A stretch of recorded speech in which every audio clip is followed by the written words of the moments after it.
Cây rồng cả giá sẽ rồi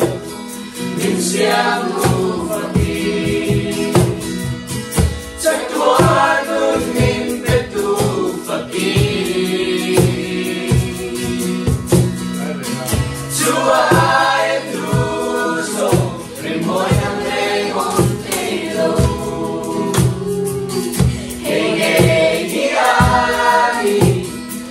mỗi đâu quy về đang kinh xoay qua tình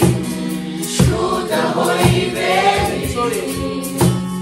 người quy loạn tâm nghĩa để xem đầm khí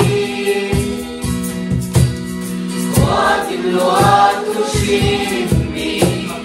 rồi quy đã đến nhà Siam tu ro quy chiao in chư chi Cây rồng cả sai sẽ lo Mình siam tu Phật kỳ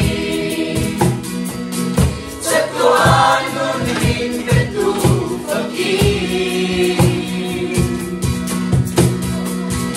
Chúa ai lưu dòng Vì mỗi năm rẽ bóng tay lâu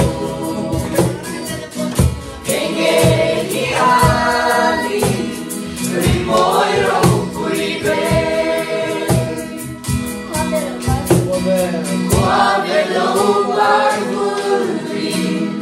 mỗi ngày xóa dễ xê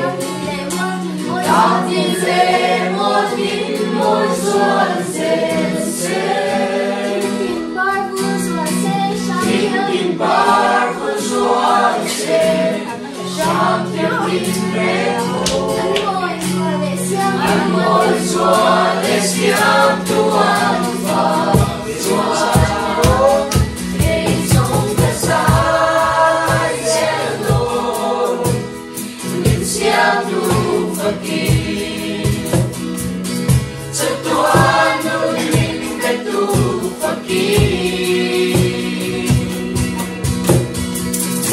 Chúa ai lưu dòng vì mỗi năm lễ bóng tay lâu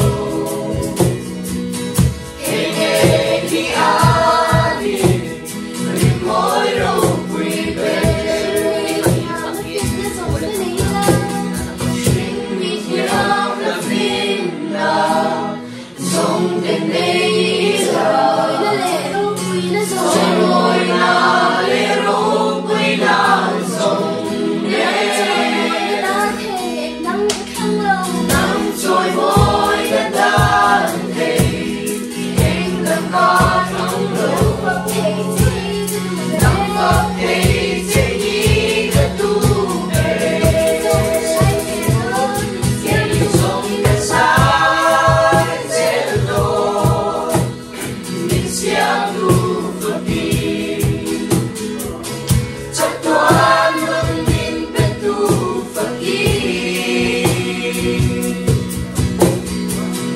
Chúa ai lưu dòng vì mỗi năm lễ bóng tay lâu